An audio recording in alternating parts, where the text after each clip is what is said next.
Going live on YouTube. Alrighty, let's play some music, give people a few more minutes to come in. I think this is a new one. So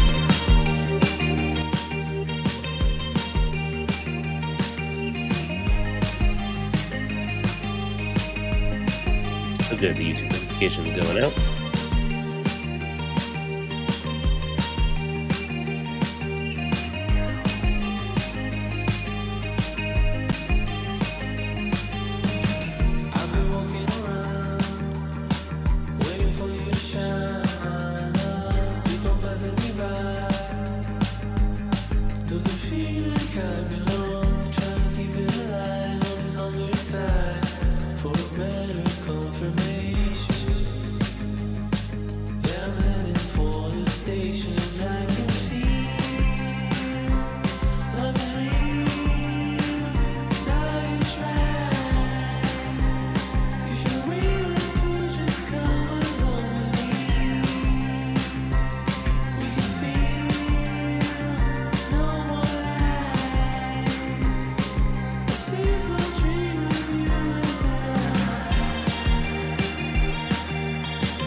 All right, let's get this started here.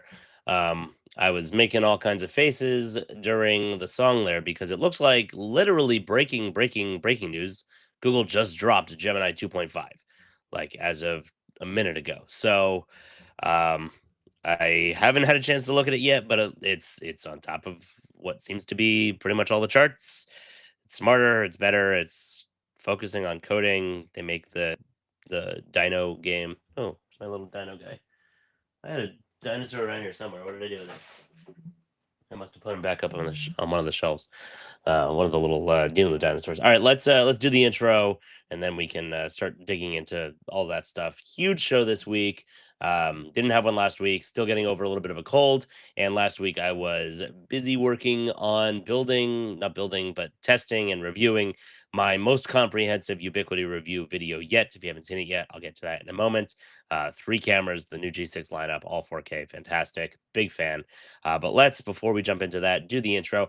Welcome back to Tech for Work, where I discuss the things I find interesting in the tech and business world this week. My name is Jesse Nolan. I am your host and the founder of TabGeeks. I'm actually getting a throwback to when I used to do the intro every week for Workspace Recap, and people would challenge me to do it faster and faster and see who or which time I could do it the fastest. And I feel like I'm starting to get to that point with this intro. So apologies if I ramble through it too quickly. That's what intros are for. That being said, I'm looking at the show notes here. Wait a minute, 3/25/2025. Like, when did the March 25th already? I don't know where the time goes. This is crazy. Google Next is in a few weeks. If you haven't gotten a ticket yet, it's about to be sold out. So get your shit together and go buy a ticket. Check out my video.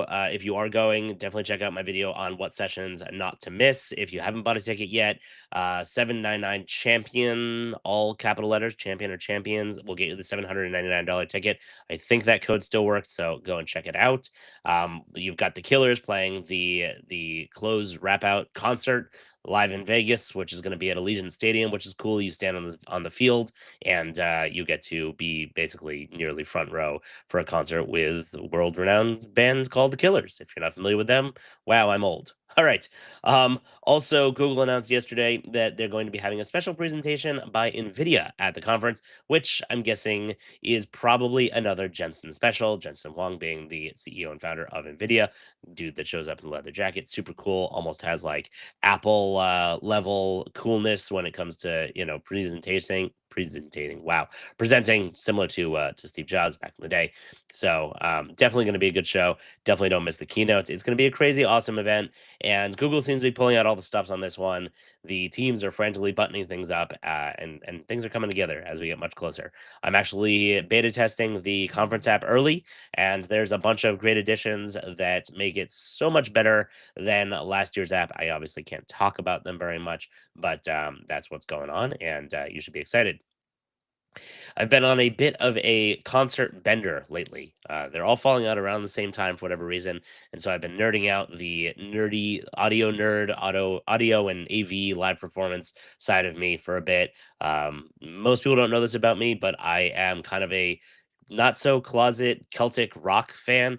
I went to see the High Kings live this week, as well as the Young Dubliners last week, and it was cool because the Young Dubliners, they're not so well known out here, and it was at the Wiltern, which is a historical theater.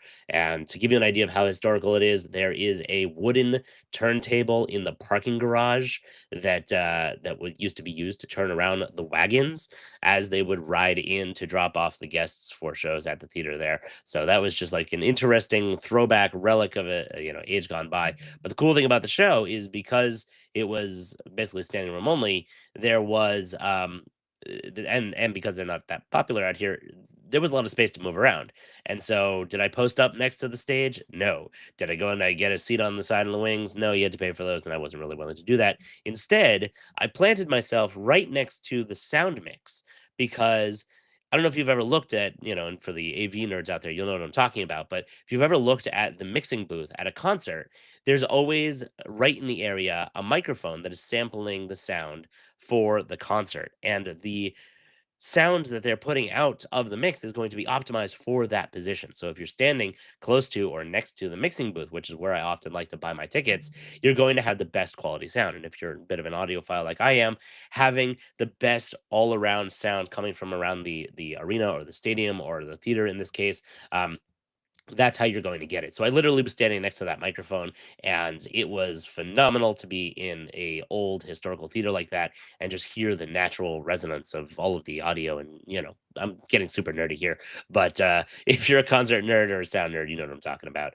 And it was really great. I saw the High Kings at the world famous Troubadour. It's a legendary venue that I've never been to before, even though it's in LA, and it is.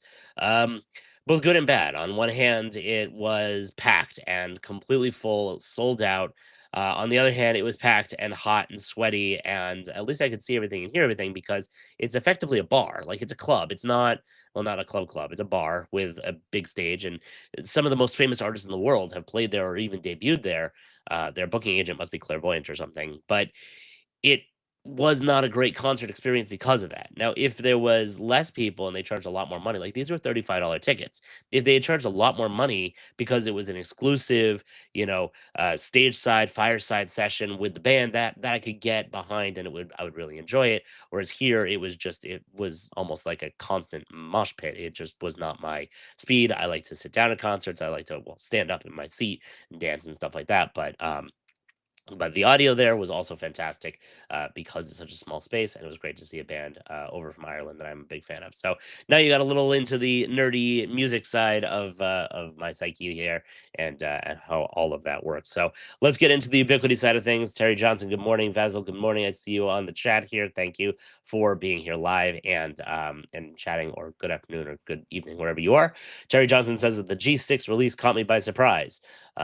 It caught a lot of people by surprise, I think. And that's why I didn't do a show last week, because I had advanced units for review and I was reviewing the hell out of them. I put together my most comprehensive Ubiquiti review video thus far. I'd say yet because it's ever, but yet. I'm sure I will beat it at some point. I'm getting more into doing more research and comprehensive videos as I get better at doing this, and this seems to be what people are looking for.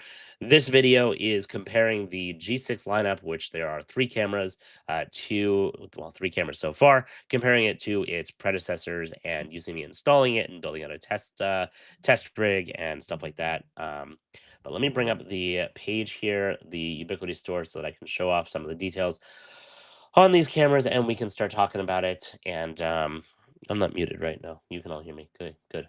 Always something to make sure of when you're presenting that everything is working the way it should be. Okay, so we've got the new Gen 6 G6 cameras. We have a turret, a bullet, and an instant. Feel free to drop your questions in the chat. I'm happy to answer them. Like I said, I did a hell of a lot of testing on here, so I've got thoughts. Now, starting things off with the turret. The G6 turret, all three of these have a 1/1/8 8 megapixel image sensor.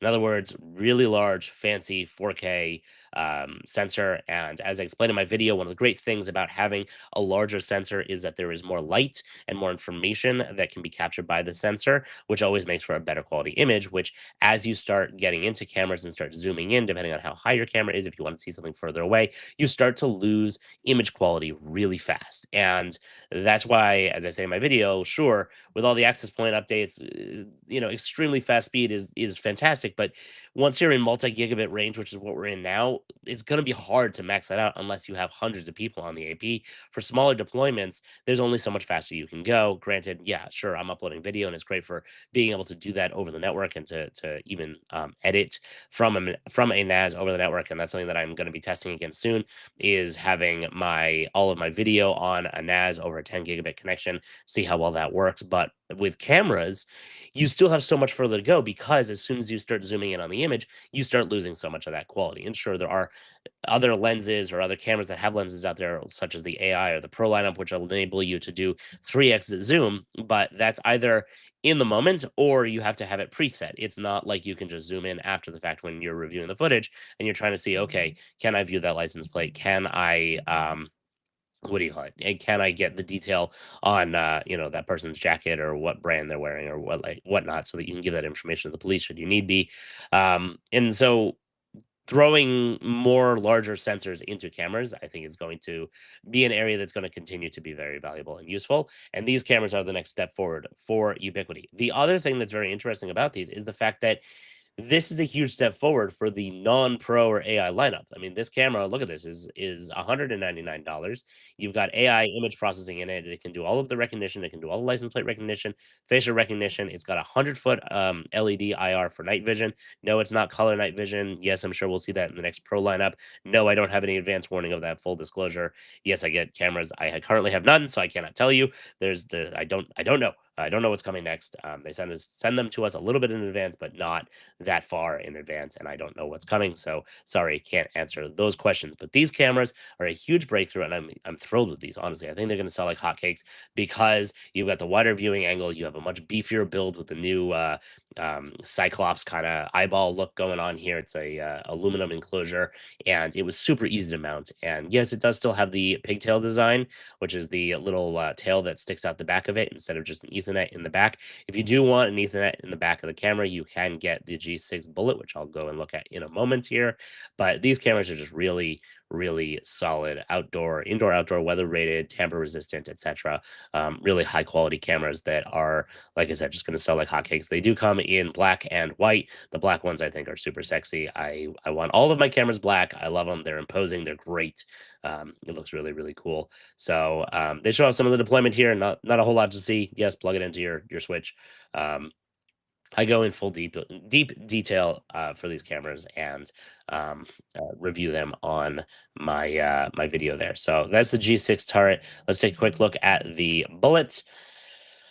This one is designed for basically swap out of G4, G5, whatever. Anything on the Bullet line, you're going to be able to pop off and pop on, pretty much even using the same mount. I think I've discovered that I don't really like this mount anymore. It's very finicky compared to the new mount. I'm spoiled with the newer mount that comes on the what do you call it, the the turret and some of the other turret cameras, and it's a much better mounting system because these are pretty finicky. Once you screw it in even a little bit, it's like basically locked in there. You don't have a lot of room to maneuver and figure out where you want it to go. And I cover all this in my review as well, of course. But again, same exact chip, similar specs, almost identical specs, just a different form factor on this. So I'm not going to spend too much time on the Bullet, but also $200, great camera, great form factor on both of those, and available now. My affiliate link is in my video review, so if you want to help the channel, please go and click that. And then my personal favorite is the G6 Instant because wow, they put a lot of camera into this little teeny tiny Wi-Fi camera form factor. And the reason why it's my personal favorite is because on the prosumer side or the consumer side at home, I get a lot of requests. People are asking me, hey, Wise is great. The cameras are pretty good, but I want something beefier. And Arlo is pretty good, but I want something that is local recording. What do you recommend? And this is where I go every single time is the previously before 2 days ago or yesterday, the G4 Instant was my recommendation. Now it is the G6 Instant if you can afford to go all the way up to 4K. The image is super crispy, super nice. Big fan of this. Thank you, Ubiquiti, for finally upgrading this. There was no G5 Instant. Don't know why. But this is a great addition, and I ordered I think 8 of them for my own house because uh, I've got little kids, and keep an eye on the cameras for the kids and make sure that I can see at an instant's notice what's going on. I actually have a viewport up at on another monitor by my desk in which I've got all of my cameras, 360-degree view basically around my house, and a couple of indoor rooms. Nothing private, obviously, but this is just super practical and easy without having to run lots of extra cables through the house because this house is old and doesn't have a lot of cables running through it, unfortunately. So I've had to get creative over the years, and these are fantastic. One of the things that I'll highlight with these is that they do have now the SD card. So if you have something like a camera that you really need to have reliable footage for and you don't want it to lose some of the recording because of dropouts, you can put the SD card in there, and even if the Wi-Fi drops out, you won't have it you won't have lost any of that footage, and that's really good because it's a Wi-Fi camera, and that does actually happen. So that's a good addition there. Terry over in the chat says the only thing I don't like about the Instant is the proprietary right angle USB-C. I need a short 12-inch cable and can't find one. I hear you. I do. One of the things that I've done with these also is I've used a USB-C extension cable, basically just plug into not into the camera, but plug into the end of the camera cable, and then that extends it if I want to have something longer than the cable that it comes with. But to your point, Terry, it is difficult because it's a proprietary right angle, and if you lose that cable, then you kind of are screwed unless you can find another cable on, a marketplace or something along those lines, or just buy another cable. You can get longer cables from Ubiquiti here with the right angle thing. It is $20 for a 4.5 meter cable.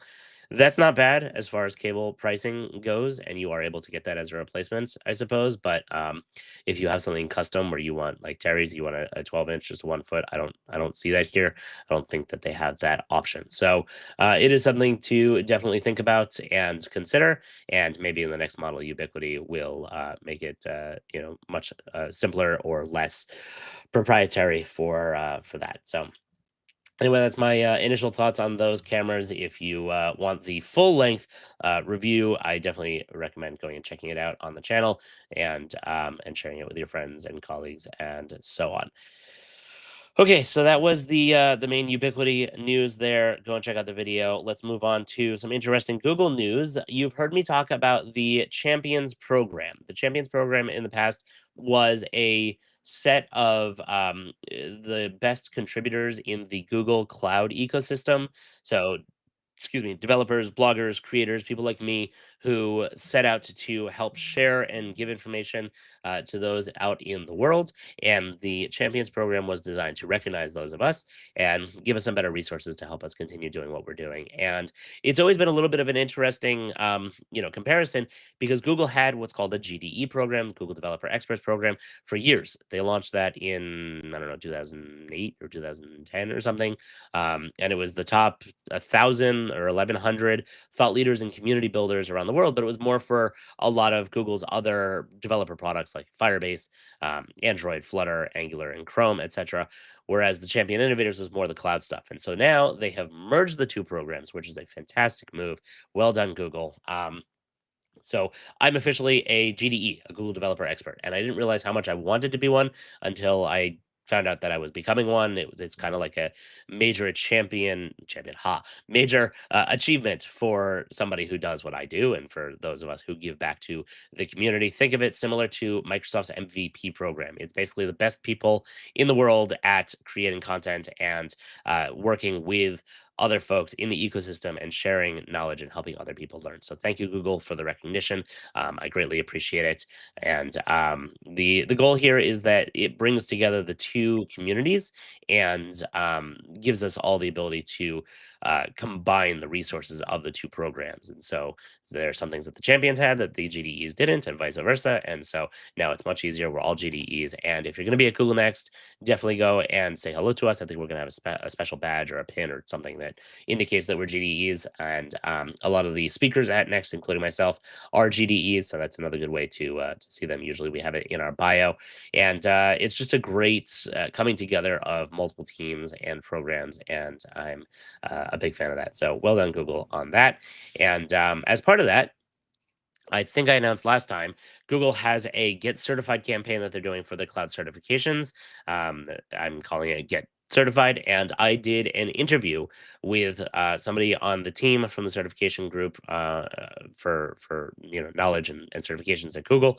And so that video is currently just about done, and I should have that out hopefully today. But essentially, you get 50% off twice. So if you want to take a test twice, or if you want to take two different certifications, you get 50% off through the end of April. It was through the beginning of April. Now they've extended it out. I think it was April 5th. Now it's the end of April. So go and check that out. The code for that, and I'll include that in the show notes, is certified today. The C and the T of today are capitalized. The whole rest of the word is lowercase. Random ADD fun fact: if you didn't know, uppercase and lowercase comes from back in the day when they actually had printing presses, and you had to take the individual letters out and line them up on your board so that you could press literally the ink into the paper and create the newspaper or book that you were trying to print. The smaller, the lowercase letters were literally in the lower half of the case, and the uppercase letters were literally in the uppercase portion of the case that held all of the letters. So now you have random bit of information, and if you didn't know that, congrats, you're one of today's 10,000. And if you don't get that reference, go look up today's 10,000 on XKCD. For those of you who do, nice. I actually had to print that out. I really love that comic, and it drives a lot of what I do. So I'm going to take a quick break because, like I said, I'm still battling a cold. So, all right, onward. We are moving on through here. How long has it been? Where are we at? Oh, they redesigned some stuff on Riverside. 24 minutes since they went live. Okay. Next, Google Drive on ARM. I have here my ARM and Windows test device. This is running the Snapdragon X Elite. This is the XPS 13. RIP to the XPS brand because Dell has announced that they murdered it and are moving on to a different naming structure for their laptops. Refer to previous episodes for news about that. But Google Drive had been beta testing a native ARM app on the ARM processors. And today, that is officially out of beta and is general release. The beta started in November. It is done now. It is rolling out as an update to all of the users who are currently using it. I think it will take a couple of weeks until it's done. But if you are using or were waiting to use Google Drive Desktop on an ARM PC, you now have that as an option. Speaking of Google, continuing on the Google train. Google is spending $32 billion to buy an Israeli company called Wiz. Wiz, if you're recognizing the name, Google tried to buy them in, I don't know, last half of last year at some point for like 20 some odd billion, and now it's 32 billion. And what they do, why is it not sharing the tab? Here we go. What they do is cloud security on all kinds of different cloud providers, not just Google's cloud provider GCP, and they will continue to do so. So if you're using Wiz, never fear. Yes, Google owns them, lock, stock, and smoking barrel, but they are going to continue operating on operating on other platforms and providing their solutions for cybersecurity for all of those other platforms. This, honestly, if you're into negotiations and business side of things, was almost a masterclass. Massive risk, but the Wiz team decided that, well, because of the current regulatory environment, as well as they were working on an IPO, they're like, hey, we feel that we're more valuable than 20 some odd billion dollars. Instead, we're going to IPO and we're going to continue, hauling ass and doing our thing. And then, we got an administration change here in the US, and the temperature and the climate changed a little bit on that, and Google came back with a much bigger number, and now it is Google's largest ever acquisition at $32 billion, which is just a mind-boggling, blowing amount of money. But hey, this is security, especially in the cloud, is almost priceless. So well done, good on Google. Looking forward to seeing what comes out of this partnership and the rest of the team. Looking back several years, Google did something similar with Mandiant, and that has been a fantastic addition to the team from the cybersecurity standpoint. And looking back several years, I guess, for that. And it's hopefully this will be another one of those, another Mandiant. Two more things on the Gemini train here, or on the Google train here, is that Gemini is coming to Chromebooks to replace Google Assistant. And this is a trend that we're going to be seeing across many different platforms, many different Google-owned platforms, whether it's Android, whether it's your home assistants, etc. You're going to have more Gemini, more everywhere, all over the place. And that's a good thing, because Google Assistant is okay, but like Siri, they're both kind of an idiot. And so the more AI, large language model and intelligence that we can infuse into these things, the better it'll be. And I'm very excited to see that. So this is going to start rolling out with Chrome OS 134 from today onwards. When you launch the assistant, it'll be Gemini instead, which gives you some more capabilities or less capabilities depending on what you're trying to do. There are still some things that Gemini can't quite do, like setting timers. I don't know if they solved that yet. I'll have to look into that, but going forward, it does show here that Gemini is coming to Wear OS, more headphones, and Gemini powered experiences are coming to speakers, displays, and TVs. And by displays, they probably mean things like the Android tablet, dock that they have, as well as the Google Home devices and Pixels and so on and so forth. So begun and continue the AI assistant wars have and do. If you missed the news there on Alexa, they got a whole bunch of stuff there. They're rolling out their much smarter assistant as well, and I'm looking forward to testing that out because, well, Alexa is an idiot as well. So I talked last show about Apple's new M4 MacBook Air. I did end up convincing my mother that was the computer that she needed to buy as her new laptop. She had an old Intel-based MacBook Air that had died, and it was time. And the new machine has just blown her mind. So if you were interested in the rest of that story arc there that I mentioned last time, it's a fantastic device. It's light, it's powerful, it's amazing. I do recommend upgrading the RAM because we could all use more RAM in our lives, and the storage because, yeah, we need more storage in our lives too. 512 is a good place. 1 terabyte maybe, depending on what kind of data you're working with. 512 generally tends to be a nice sweet spot there.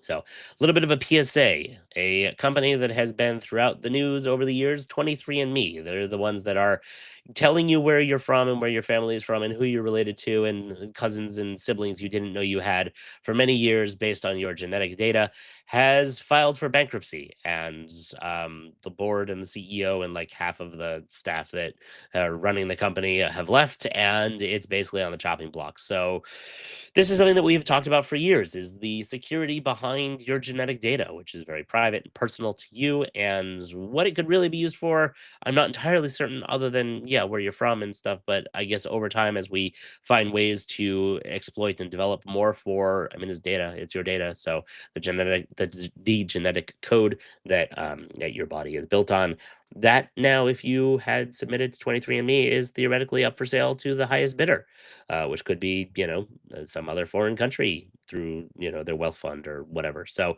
be interesting to see this story. A lot of people are going in and marking their data for deletion, including their sample, which is a little bit scary that they're still holding on to all of these samples. And because, again, you are, as this continues, this tech continues to evolve, there are going to be new things that you can do with that. And if they still have that sample, then they're going to be able to continue to reapply it and use that information. So if you are one of those who've used it and are concerned about this, which I guess they're telling us that you should be, you can go into your account and you can mark your data and your sample for deletion. I don't think I saw an article on this, but I'm sure there's an article on how to do that. But I don't have it, so I can't test it. I never did it. I don't know. Okay. couple of other things here. I try not to jump around too much. I talked about Apple a little bit, so let's jump back to that for a moment here. Um, we talked about on the previous show Apple C1, their cellular modem, their 5G modem that they have been working for quite a while, has come out in the iPhone 16e, and apparently it's performing quite well. Yes, it doesn't have millimeter wave 5G support, which is the highest, fastest, most capable 5G speed that you are able to do with the iPhone 16 Pro, etc. Somebody's honking a horn at us. Hopefully, you didn't all hear that on the podcast here. But anyway, the tests here have shown that it is performing well. The average download speed is 590 megabits per second. Comparatively, the standard iPhone 16 averaged 756, so 590 to 756. Not that big of a difference there.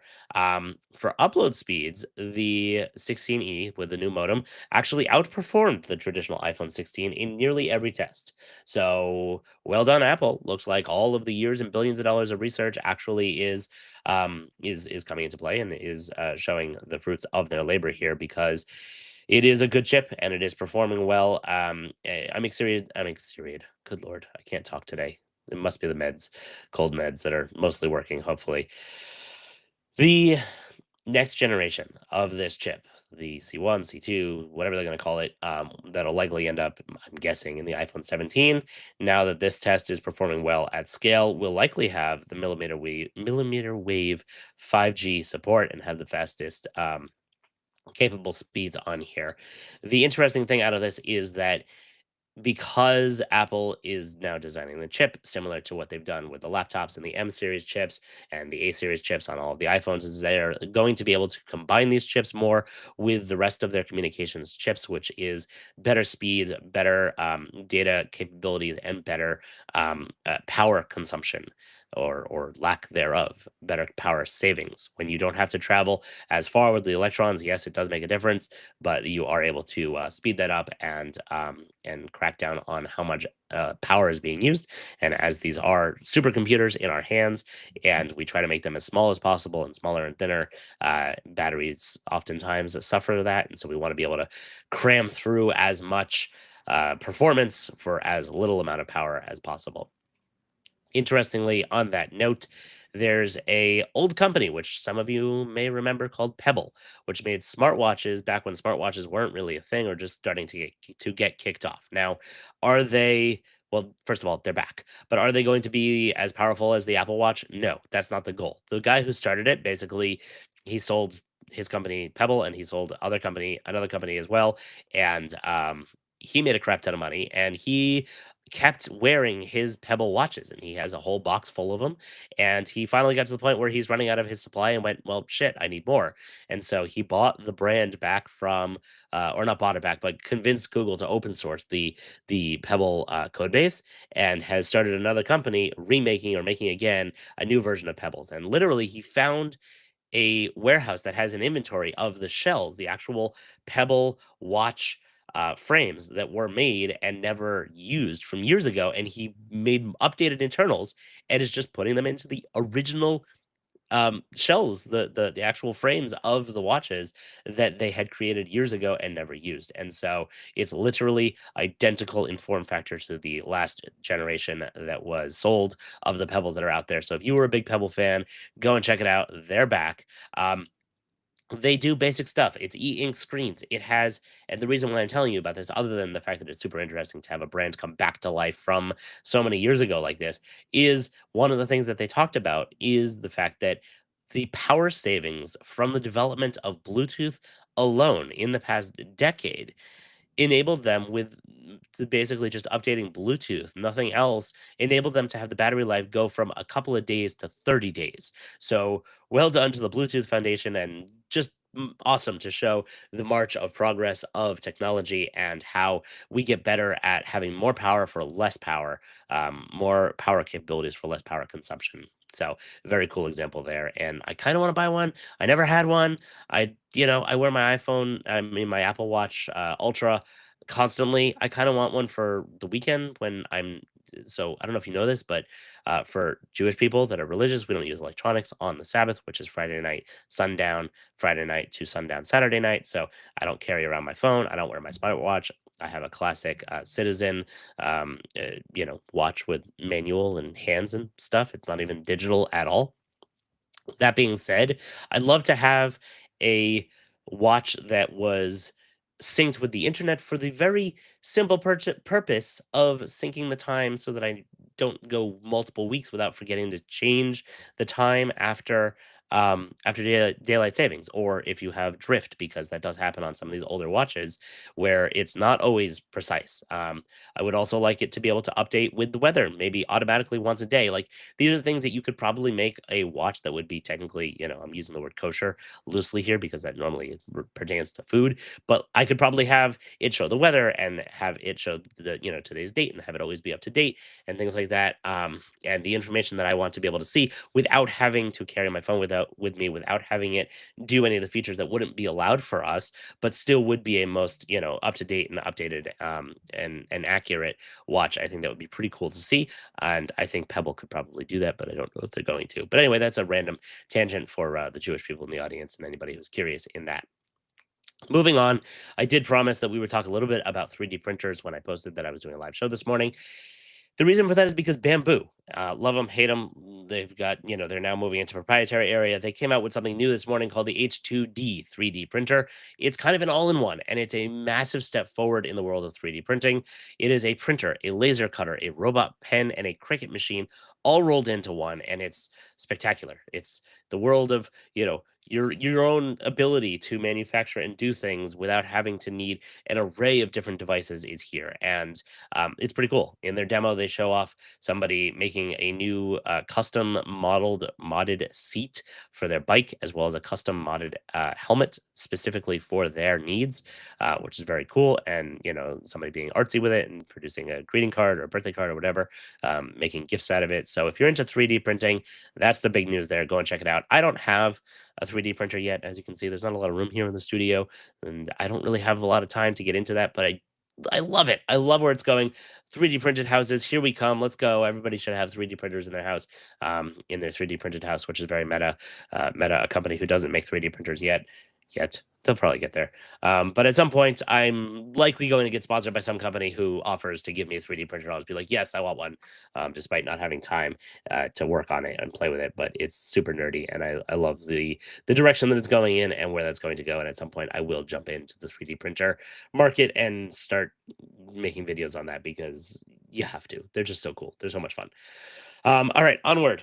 Otter AI, everybody's original, or not everybody, just about everybody, original's annoying AI that jumps into meetings and you have to throw them out of NDA meetings, and it can be a little frustrating at times. They've got a new agent that can now talk in meetings, and I'm going, please don't. I mean, sure, it seems useful if you're using the AI agent, if everybody in the meeting is using the one agent, if you're on the same company, the same team, whatever. So then you have an assistant, and this is the agentic experience that we're moving towards for AI. But if you're not all using the AI agent and it's just somebody else's agent that pops in the meeting and then they start talking to this thing during the meeting, no, I don't like it. It'll be very distracting. Maybe have it so that you can talk to it. I don't want talking back. Like, if I want to give it commands, find a follow-up meeting in all of our calendars and book it, great. Talking back to me, not quite there yet. I think that sure, I'll test it. But first original, taking a look at it, I don't know that that's where we want to go with that. I don't know that I want that. The joke there, of course, is that my agentic AI and your agentic AI and all of our AI bots are just going to join the meeting, and we'll all be on beaches drinking Mai Tais and having a good time, and they'll have the meetings without us, which, sure, great. Then they can all talk to each other, and I don't have to join the meeting at all. But until we're there, maybe not. But anyway, if you use Otter, maybe you like that, maybe you don't. Let me know in the comments how you feel about a agent doing that in the meeting. Quick drink pause. Okay, moving on through a little bit longer show, 41 minutes in. Okay. Um, Tesla did a surprise update last week, and here's what's new in the world of robotics. And the reason why I think this is important is because Tesla wasn't the only one to do an update on their robotic machinery. Now, the cars are robots, but they're also building humanoid robots, which is named Optimus. Actually, I have one. There he is, right over there. The little Optimus humanoid robot action figure, because I thought it was cool. And that's what you do when you're a YouTube channel and you need a cool background and you buy cool random stuff to put there. Um, but anyway, Tesla produced its first Optimus robot at their new production line in Fremont. So this is going to be the beginning of a new production run for them, and they are entering production of Optimus, which is just great. Sling them into space, send them to Mars. Let's see what they can do. That's they're Tesla's crazy enough, SpaceX is crazy enough to try it. Somebody's going to try it. I think it'll be pretty cool. Excuse me. Optimus, their robot has a new hand, which has 22 degrees of freedom, which is up from 11 degrees, and a new forearm, which is now in production. So, all very important. The other robot, which is the cars, the Tesla Cybercab, which is barreling towards us, will ultimately roll off the production line every 5 seconds versus 35 seconds for the Model Y. So, they are going huge production on these things. Whether or not it's going to work, whether or not they're going to ship, whether or not it's going to do everything they promised, all a different conversation. Not getting into that here. The Verge loves to crap all over Tesla for stuff like this. Go listen to them. But I'm here to tell you about the updates that are coming and the interesting news and why it's exciting. Um, they're also an AI company. They have this AI supercomputer called Dojo. So Dojo 1, which is their first initial large cluster, is currently active on two sites, one in New York and one in Palo Alto, and is handling about 10% of the full self-driving training load currently. Dojo 2, which is the next generation of that, is currently on the way and is reported to be 10x better than Dojo 1, which they quote say, and I think this is an Elon quote, so like always, take it with a grain of salt, has a real shot at a breakthrough. To compare this to XAI's cluster, their what was leading the race, AI cluster, is at 100,000 GPUs and will be headed for 1 million. So lots of chips, lots of data flying, lots of training happening. Still have to get over to Gemini 2.5 and check that out. I will get to that in a moment here. But it's super interesting to see where all this is going and how it's being built out. Tesla's Cortex supercomputer at Giga Texas, which is where they are making a lot of these cars as well, is currently 50,000 GPUs and will soon be 100,000 GPUs.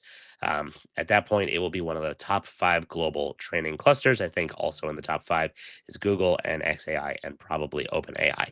I don't have that list for sure, so you can fact check me and throw it in the comments if you want to yell at me for getting it wrong. That's what the comments are there for.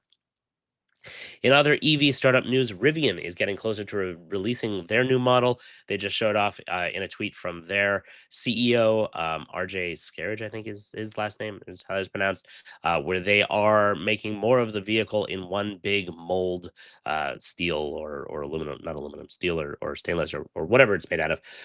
And I think that's pretty cool. I love seeing these. A lot of folks are still interested in electric cars, especially out here on the West Coast in California. I'm seeing self-driving cars and electric cars all over the place. Waymo is just freaking everywhere in LA.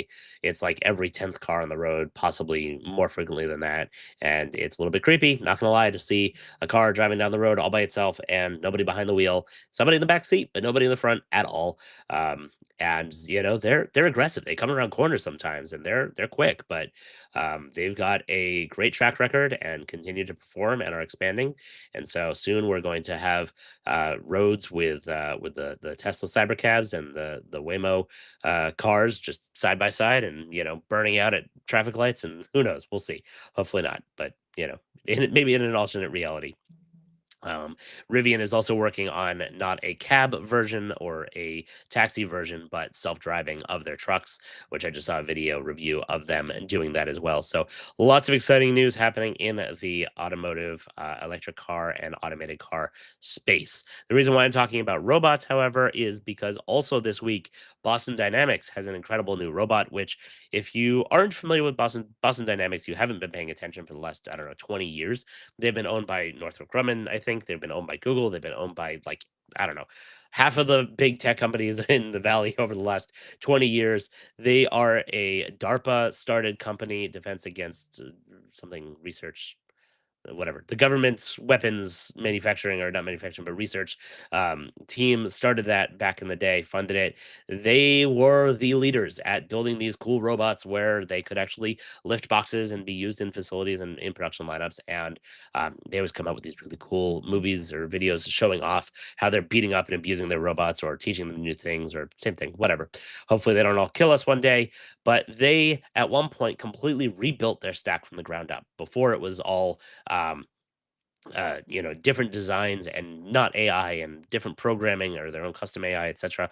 And the robot design was much older in terms of today's materials and capabilities, and now it is a much more similar looking design to what Figma is doing, what Tesla's doing, and what some of the other companies. There's a lot of companies out there that are doing this now, where they're using much more modern sensors and actuators and gears and motors and all that jazz. And gotta tell you, their robot, A, incredibly capable, B, looks really real, C, looks really ready for prime time. I don't know what they're waiting for. Let's get it out there and start, putting it into dangerous scenarios and saving people's lives, so that we don't have to do that and stuff like that. Figure is another company that's doing this. They have a robot that they train to walk like a human. They did this by having it learn from watching humans. They did simulations where they had humans put on gear that would track their walks, and then uploaded it to the model, and the model has learned how to do that. And so instead of like kind of meandering along or walking weirdly, which is what biped robots have done up until now, this walks more like a natural human gait. um, which I think is really cool, because these things just lumbering around the world is going to be annoying. And if they, walk normally like the rest of us bipeds, then I think it'll be much easier to integrate them into regular life. Let's take a quick look over at the Gemini 2.5. Again, I haven't seen this at all. I am just bringing this up. Where the hell is that tab? I lost the tab. I have it open here, but I can't find the screen. So hold on, let me bring this over here, and we will take a look at this together. Live. They don't call it live for nothing. We are live. Here we go. Gemini 2.5. As I mentioned at the top of the hour here, they just rolled this out, just announced it. So Gemini 2.5 is a thinking model designed to tackle increasingly complex problems. Our first 2.5 model, Gemini 2.5 Pro Experimental, leads common benchmarks by meaningful margins and showcases strong reasoning and code capabilities. I understand that they focused a lot on the coding side of this, and actually built the Dino game in the app, um, having it doing all the coding for that. So this is coming very soon, if not already, to Gemini Advanced users. So if you're in Workspace and you have Gemini Advanced, or if you're paying for it, I guess through in your regular Gmail account, you'll get access to that, as well as I think it's in AI Studio. Apparently, it is number one on the LM Arena, which is kind of the place where everybody looks to see and choose who the victor is in the current intelligence race that is AI right now. Here we go. Gemini 2.5 Pro is available now in Google AI Studio and in the Gemini app for Gemini Advanced users, and will be coming to Vertex AI soon. They're also going to introduce pricing in the coming weeks, enabling people to use 2.5 Pro with higher rate limits for scaled production use. So every day seems like another breakthrough from another one of these companies, whether it's OpenAI or Google or XAI or Claude, DeepSeek, OpenAI. I think I said them already. They're all fighting it out, and we're all benefiting as this tech just gets better and better. So if you're interested in this, go and dive into it. But this stuff is moving so fast. It's absolutely crazy, and I can't wait to see what Google is going to be talking about at Google Next, which will be showing off the best of this stuff. So coming soon. Speaking of coming soon, another video for me that I really need to work on here is my studio tour. And the reason why I really need to work on it is because I'm about to redesign the studio again. I know. I said I was not going to do this, and I said that I was going to. This is going to be the set studio for the year, and I've just been tweaking it and making it better before I make the video, and finishing getting things up, like the TV that's in front of me and the paneling around the walls. I don't even have the black panels that I wanted to put up behind me over there. The lighting isn't finished, but I will do a tour of it in its current final form, even though it's not the final form. And the reason for that is because I'm expanding.